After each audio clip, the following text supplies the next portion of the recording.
so আমি already capacitance টপিকটো পঢ়িলো বা ক্যাপাসিটৰ যেটো টপিক প্যাৰেলেল প্লেট ক্যাপাসিটৰ কি হয় ক্যাপাসিটৰ কি হয় হেবু গুটেই বস্তু আমি একদম ডিটেইলছত কাহানিটো বুজিছো সো তোমালোকে চাবা প্লেলিষ্টত আছে বা ডেসক্ৰিপচনত লিংকটো আছে ওকে তাত আমি এটা ফৰ্মুলা পাইছিলো বেসিক ফৰ্মুলা যেটো যে charge is equal to CV okay C মানে ক্যাপাসিটেন্স ওকে ক্যাপাসিটেন্স তাৰ পিছত V মানে হল পটেনশিয়াল তাৰ পিছত Q মানে কি হল চাৰ্জ ওকে সো এইগেটা ৰিলেশন মানে charge is equal to capacitance into potential তো আজি এই ভিডিওটোত আমি দুটা ইম্পৰ্টেন্ট বোৰ্ড এক্সামৰ PYQ সলভ কৰিম প্ৰিভিয়াস ইয়াৰ কোৱেশ্চনস এই টপিকটোৰ ওপৰত এই ফৰ্মুলাটোৰ ওপৰত ওকে সো সাবাসন আসলতে ফৰ্মুলাটো ইজি হয় কিমান সৰু ফৰ্মুলা কিন্তু ইয়াৰ পৰা কেনেকুৱা খতৰনাক ধৰণৰ কোৱেশ্চন দিয়ে সেই বস্তুটো চাবা তো বেসিক্যালি কনসেপ্টত ফোকাস কৰিবা তোমালোকে ওকে কি কৈছে প্ৰথম কোৱেশ্চনটোত আৰু এই কোৱেশ্চনটো আহিছিল 2013 ত আহিছিল 2018 ত আহিছিল okay A capacitor of unknown capacitance is connected across a battery of V volts okay so এটা capacitor আছে capacitor টোৰ যিটো capacitance value capacitance মানে কি হয়নো যে চাৰ্জ capacitor কাম কি হয় capacitor কাম হয় যে চাৰ্জ ষ্টৰ কৰা ওকে হি চাৰ্জবোৰ ষ্টৰ কৰি ৰাখিব নিজৰ গাত capacitor কামটো হেতু ওকে কেতিয়া ষ্টৰ কৰিব যেতিয়া তাত আমি পটেনশিয়াল দিম বা ব্যাটাৰি এটা লগাই দিম তেতিয়া হি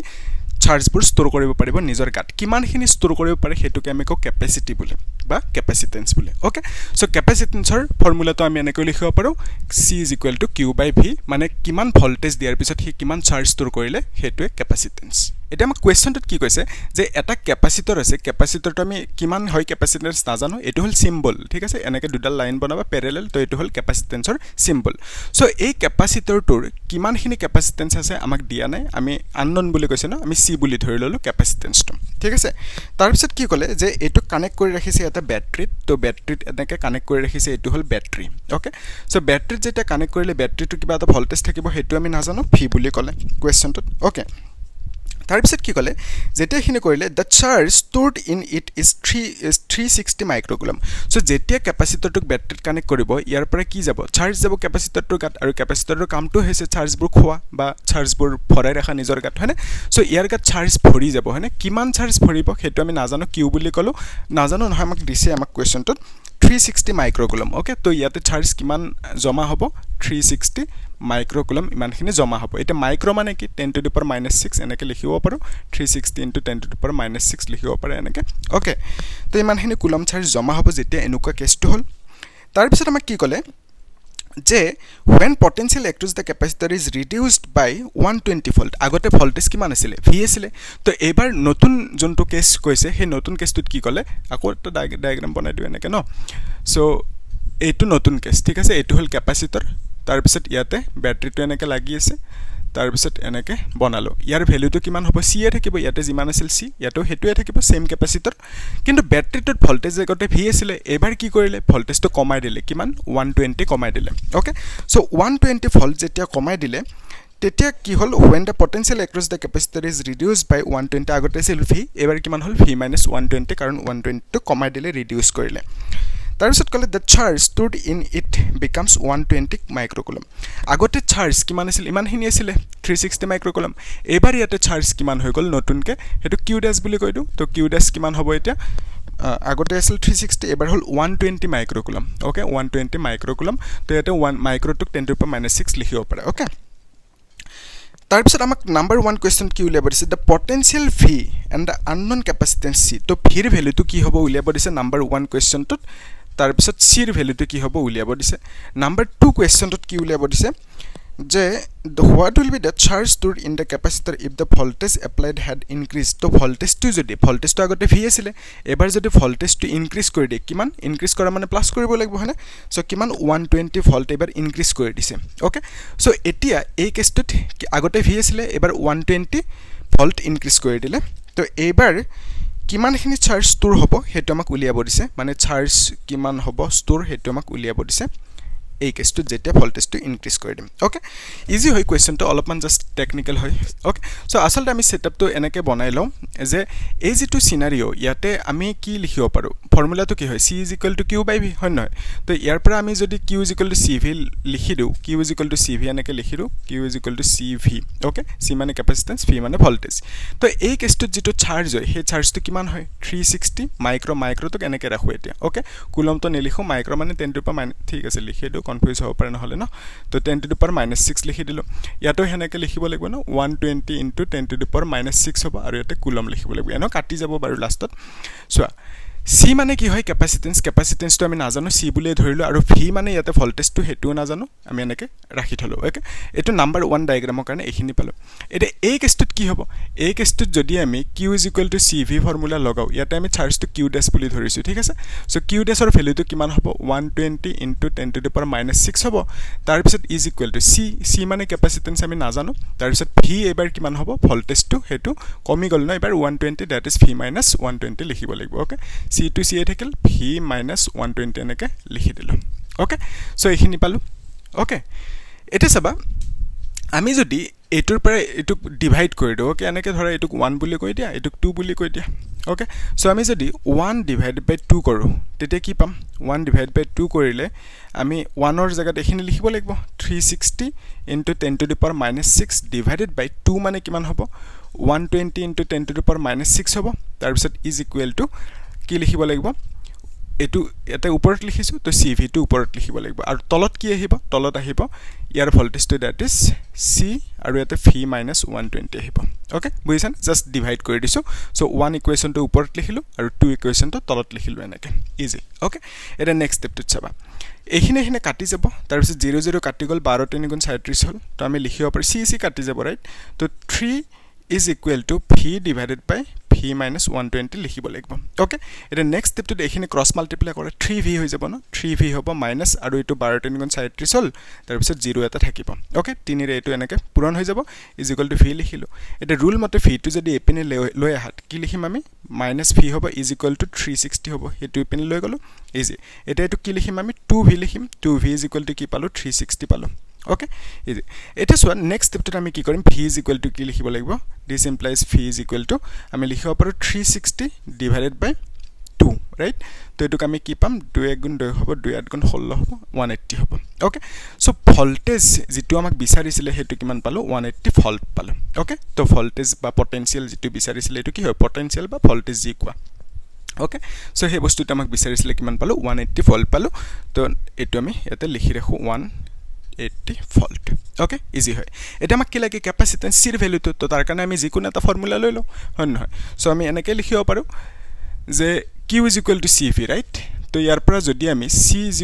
আমাক কি লাগে C লাগে না সো Q/V লিখিম তো Q/V লিখি দিলো ওকে সো Q মানে চাৰ্জ তো সাপোজ মই এই কেছটো লৈছো তো এই কেছটো চাৰ্জ কিমান আছে ইমানখিনি আছে আৰু ভোল্টেজটো এটোই ল'ব লাগিব যদি এই কেছটোৰ কাৰণে চাও ওকে সো আমি লিখিব পাৰো চাৰ্জটো কিমান হ'ব 360 মাইক্ৰো মানে 10 to the power -6 লিখিলো ডিভাইডেড বাই তো এই কেছটোত ভোল্টেজ কিমান আছে ভিৰ ভ্যালুটো 180 পালোই মাত্ৰ তো ভিৰ ভ্যালুটো 180 লিখি দিলো ওকে যদি এই কেছটো লোৱা তাৰ মানে যদি এই চাৰ্জটো লোৱা তেতিয়া ভোল্টেজটো V - 120 যিমান হ'ব হেতু লিখিব লাগিব ইয়াতে ওকে সো আমি এটো লৈছো ইয়াতে চাৰ্জটো 360 আছে মাইক্ৰোকুলম তাৰ পিছত ইয়াতে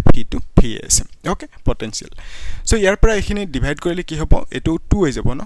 180 into 2 is 360 into 10 to the power -6 হ'ব সো বেসিক্যালি এখিনিক আমি ফেৰাড বুলি কম ওকে তো ক্যাপাসিটেন্স পালো ন এটো ক্যাপাসিটেন্সৰ এসাইন কি হয় ফেৰাড হয় সো এটোক আমি এনেকৈ লিখিব পাৰো 2 মাইক্ৰো ফেৰাড বুলি লিখিব পাৰো ওকে 10 to the power -6 মানে মাইক্ৰো এনেকে লগাই দিলাম ওকে ইজি হয় যদি 10 to the power -3 থাকে তেতে মিলি বুলি কবা হয়নে সাপোজ এনেকে আছে 10 to the power -3 ফেৰাড বুলি আছে ওকে সো এটোক আমি 1 মিলি ফেৰাড বুলি লিখিব পাৰো ওকে -3 থাকিলে মিলি হৈ যাব ওকে ন্যানো হলে কি হ'ব 10 to the power -9 জানো তোমালোকে এবোৰ ইজি তো এটা আমি কি বুজি পালো এখিনি যে সিৰ ভ্যালুটো আহিল 2 মাইক্ৰোফেৰাড ওকে তো ইয়াতে আমি 2 ফেৰাড মাইক্ৰোফেৰাড ৰাইট তো এনেকে লিখি ৰাখিলো ওকে সো সিৰ ভ্যালুটো আমাক বিচাৰিছিলে হেতু আমি পালো তাৰ পিছত আমাক আৰু ভিৰ ভ্যালুটো বিচাৰিছিলে পটেনশিয়ালটো তো বেসিক্যালি আমি লিখিব পাৰো পটেনশিয়ালটো ব্যাটাৰীটোৰ কিমান হ'ব 180 ভোল্ট হ'ব আৰু ইয়াতে যোনটো ক্যাপাসিটেন্স হ'ব সিৰ ভ্যালুটো হেতু আমি কিমান পালো 2 মাইক্ৰোফেৰাড ওকে ইজি হয় তো আমাক নেক্সট পাৰ্টটোত কি হদিছে এটা 2 নম্বৰ কোৱেশ্চনটোত যে ভোল্টেজটো ইনক্ৰিজ কৰিছে কিমান বাই 120 ভোল্ট তাৰ পিছত কি হল চাৰ্জটো কিমান হ'ব এবাৰ হেতু আমাক উলিয়াব দিছে ওকে ইজি হয় তো এখিনি মছিটো ঠিক আছে তোমালোকে বস্তুবোৰ নোট কৰি যাবা তেতিয়া বেছি ভাল হ'ব না ওকে সো নাম্বাৰ 2 পাৰ্টটো আমি এনেকে সলভ কৰিব পাৰো নাম্বাৰ 2 এবাৰ আমাক ভোল্টেজটো নতুন সাৰ্কিট এটা ড্ৰ কৰিলো ঠিক আছে এটো হল ক্যাপাসিটৰ তাৰ পিছত ইয়াতে এটা ব্যাটাৰী কানেক্টেড আছে এনেকে হয়নে সো ব্যাটাৰীত ভোল্টেজ আছে আৰু ইয়াতে ক্যাপাসিটেন্স থাকিব অবভিয়াসলি ক্যাপাসিটৰ হয় তো ক্যাপাসিটেন্সটো কিমান পালো আমি 2 মাইক্ৰোফেৰাড পালো ওকে তো এতে লিখি দিও 2 মাইক্ৰোফেৰাড হল ক্যাপাসিটেন্স তো এবাৰ ব্যাটাৰী ভোল্টেজ আগতে কিমান আছিল 180 আছিল মানে ভি আছিল তো এবাৰ ভোল্টেজটো কিমান ইনক্ৰিজ কৰিব দিছে 120 মানে আমি ভি প্লাস 120 কৰিব লাগিব এবাৰ ইনক্ৰিজ কৰিব দিছে তো ভি মানে কি পালো ভি মানে আমি পাইছো 180 প্লাস 120 কৰি দিলো সিম্পল হয় তো যোগ কৰাৰ পিছত কিমান আহিব দ্যাট ইজ 300 ৰাইট তো 300 আহি যাব একে একে দুই আৰু এটো 100 হ'ব এনেকে 300 পালে ওকে আৰু ইয়াতে ভোল্ট ফি লিখি দিলো সো বেসিক্যালি আমি ব্যাটাৰী ভোল্টেজটো এবাৰ কিমান কৰিলো 300 ভোল্ট কৰিলো মানে আগতে আছিল 180 ভোল্ট ব্যাটাৰীটোত আৰু হেতু এবাৰ ইনক্ৰিজ কৰিলো কিমান 120 ভোল্টেৰে ইনক্ৰিজ কৰিলো অলপ আগত কেছটোত কি কৰিছিলো 120 ভোল্টেৰে ডিক্ৰিজ কৰিছিলো সো এটা মাইনাস কৰিছো এটা ইনক্ৰিজ কৰাৰ কাৰণে প্লাস কৰি দিছো ইজি হয় তো ফৰ্মুলাটো জানো আমি ফৰ্মুলাটো কি হয় q = cv হয় না হয় তো c মানে কি পালো 2 মাইক্রো মানে 10 to the power -6 into v মানে 300 হল ওকে সো এখানে মাল্টিপ্লাই কৰাৰ পিছত কি হ'ব 3 দুগুণ 6 হ'ব 600 হল ন ইনটু 10 টু দি পাওয়ার -6 আৰু ইয়াতে চাৰ্জ ন চাৰ্জৰ ইন কুলম হ'ব ঠিক আছে capital c coulomb c o u l m coulomb তাৰ পিছত এইটোক আমি লিখিব পাৰো 600 মাইক্ৰো কুলম ওকে সো এনেকে ভাবা সিচুৱেচনটো যে এই কেছটোত ক্যাপাসিটেন্স কিমান আছে 2 মাইক্ৰোফেৰাড ইয়াতো ক্যাপাসিটেন্স কিমান থাকিব হেতুৱে থাকিব মানে ক্যাপাসিটৰটো সেম হয় তো ক্যাপাসিটৰটো সেম হোৱা মানে তাৰ ক্যাপাসিটেন্সৰ ভ্যালুটো সেম থাকিব ওকে সো সবকেটাতে ক্যাপাসিটেন্স সেম আছে কিন্তু বেলেগ বেলেগ কি হল ভোল্টেজ তো ব্যাটাৰীৰ পটেনশিয়াল প্ৰথম 180 হল এবাৰ কিমান হল ইয়াতে 180 ৰ পৰা মাইনাস কৰি দিও ন 120 তো আমি কি পাম দিস ইজ 60 হ'ব ঠিক আছে সো আমি কি পালো যে এই কেছটোত ভোল্টেজটো কমাই কিমান হল 60 হল ওকে 60 ভোল্ট হল তেতিয়া কিমানখিনি চাৰ্জ হ'ব হেতু আমি উলিয়াব পাৰো q = cv ফৰ্মুলা লগে এনেকে উলিয়াব পাৰো তো তোমালোকে কৰিব পাৰে ইয়াতে চাৰ্জ কিমান হ'ব এটোৱে ফৰ্মুলাটো ওকে ফৰ্মুলাটো কি হয় q = cv এটো উলিয়াব দিয়া নাই জাস্ট মই কৈছো আৰু ক্যালকুলেশনটো c মানে ক্যাপাসিটেন্সৰ ভ্যালুটো 2 মাইক্ৰোফেৰাড লিখিবা তাৰ পিছত v মানে ভোল্টেজটো লিখিবা কিমান লিখিবা এবাৰ 60 লিখিব লাগিব ওকে তো 2 মাইক্ৰো মানে 10 টু দি পাওয়াৰ -6 এবাৰ ইয়াতে ভোল্টেজটো 60 লিখিব লাগিব মাল্টিপ্লাই কৰাৰ পিছত কিবা আহিব ওকে সো কিমান আহিব 6 দুগুণ 12 হল তাৰ পিছত 0 হল ইনটু 10 টু দি পাওয়াৰ -6 না হেতুক আমি ডাইৰেক্ট মাইক্ৰো বুলি লিখি দিও ওকে মাইক্ৰো কুলম হ'ব সো আমি কি বুজি পালো এই ডায়াগ্ৰামটোত যন্টো চাৰ্জৰ ভ্যালু হল সেই চাৰ্জৰ ভ্যালুটো ইমানখিনি 360 মাইক্ৰো কুলম তাৰ পিছত ইয়াতে চাৰ্জৰ ভ্যালুটো কিমান হল 120 হল কমি গল তাৰ পিছত ইয়াতে চাৰ্জৰ ভ্যালুটো কিমান হল 600 ইয়াতে সবতকে বেছি হল চাৰ্জৰ ভ্যালুটো 600 মাইক্ৰো কুলম ওকে ইজি হয় তো আৰু ভোল্টেজটো কি হল ইয়াতে ভোল্টেজটো 180 আছিল ইয়াতে ভোল্টেজটো 60 হল ইয়াতে ভোল্টেজটো বঢ়াই দিলে ন কিমান হল 300 হল ভোল্টেজ ওকে সো বেসিক্যালি ভোল্টেজটো বাঢ়িলে বাঢ়াৰ পিছত চাৰ্জটো বাঢ়ি গল ওকে আৰু ইয়াতো দেখিছা ভোল্টেজটো বাঢ়িলে কমিলে চাৰ্জটো কমি গল হয় নহয় তাৰ পিছত ইয়াতে ভোল্টেজটো যিমান আছিল চাৰ্জটো এনেকে দি আছে এইখিনি মাক ওকে সো এইখিনি বেসিক কনসেপ্ট তো তোমালোকে এইখিনি বস্তু নোট কৰি ৰাখা আমি নেক্সট কোৱেশ্চনটো সলভ কৰিম ঠিক আছে নিজে ট্ৰাই কৰা নেক্সট কোৱেশ্চনটো ইজি হয় নেক্সট কোৱেশ্চনটো ওকে একদম ইজি হয় তো কি কৈছে কোৱেশ্চনটো পাৰিবা সকে তথাপি মই এবাৰ জাস্ট দেখাই দিছো ওকে এইখিনি মছি দিছো ঠিক আছে নোট কৰিবা এই বস্তু সো আমাক কোৱেশ্চনটোত কি কৈছে যে if a capacitor has a capacitance of 5 farad okay so capacitance or value to kiman di ase 5 farad boli di ase tar bisot kole and the voltage of 50 millivolt to voltage to value to 50 millivolt boli koise tar bisot amak ki koise then the charge stored on the capacitor তো basically আমাক charge কিমান store হ'ব ক্যাপাসিটরটো হেতু আমাক উলিয়া পড়িছে okay simple formula q = কি হয় cv হয় তো q = cv লিখি দিলো তো c মানে ক্যাপাসিটেন্স হেতু 5 ফেরাড দি আছে ওকে তো ডাইরেক্ট 5 লিখি দিম আমি এটা v মানে 50 মিলি ভোল্ট আছে হয়নে মিলি মানে কি মিলি মানে 10 টু দি পাওয়ার -3 ওকে এনেকে লিখি দিলো তো মিলিটোৰ জায়গাত এটো লিখি দিলো সো এটা মাল্টিপ্লাই কৰাৰ পিছত কি হ'ব 5 5 গুণ 25 হল তাৰ পিছত 0 হল ইনটু 10 টু দি পাওয়াৰ -3 হল আৰু ইয়াতে কুলম লিখিম না এটো চাৰ্জৰ ইন কুলম বা এটুক এনেকৈ লিখিব পাৰো 250 এটুক মিলি কুলম এনেকৈ লিখিব পাৰা ওকে এটো হ'ব আনসাৰটো আৰু এক্সামত কেতিয়াবা এটুক এনেকৈ অপচনত দিয়া থাকিব পাৰে এটুক 0.25 কুলম লিখিব পাৰো ওকে ডেসিমেলটো ইয়াতে এডজাস্ট কৰি দিব তিনিটাৰ আগত গুছি আহিব না ডেসিমেলটো ইয়াতে তো 0.25 কুলম ইমানখিনু কেতিয়াবা এনেকে দি থাকিব পাৰে মানে জিটি থাকিব পাৰে তো তোমালোকে প্ৰিপেয়াৰ্ড থাকিব লাগিব হয় নহয় সো আমি এটা কাম কৰিম নেক্সট ক্লাছত যেটো প্যাৰেলেল প্লেট ক্যাপাসিটৰ আমি টপিক পঢ়িলো লাষ্ট ক্লাছত সেই টপিকটোৰ এটা ফৰ্মুলা পাইছিলো ফৰ্মুলাটো আসলতে কি আছিল যে C = এপসিলন A / D এটো ডিৰাইভ কৰিছিলো আমি ফৰ্মুলাটো তো প্যাৰেলেল প্লেট ক্যাপাসিটৰৰ কাৰণে PPC ৰ কাৰণে capacitance যেটো ফৰ্মুলা এপসিলন A / D এটো ডিৰাইভ কৰিছিল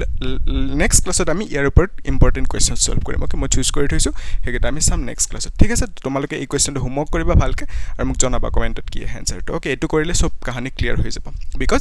এইখিনি যে আমি কৰিলো এটোৰ লগত ৰিলেটেড হয় এই কোৱেশ্চনটো ওকে তো তোমালোক ভালকে কৰিবা কিবা যদি ডাউট আছে মোক সুধিবা আৰু কি কৰিবা চেনেলটো সাবস্ক্ৰাইব কৰিবা লাইক কৰিবা শেয়াৰ কৰি দিবা ঠিক আছে থ্যাংক ইউ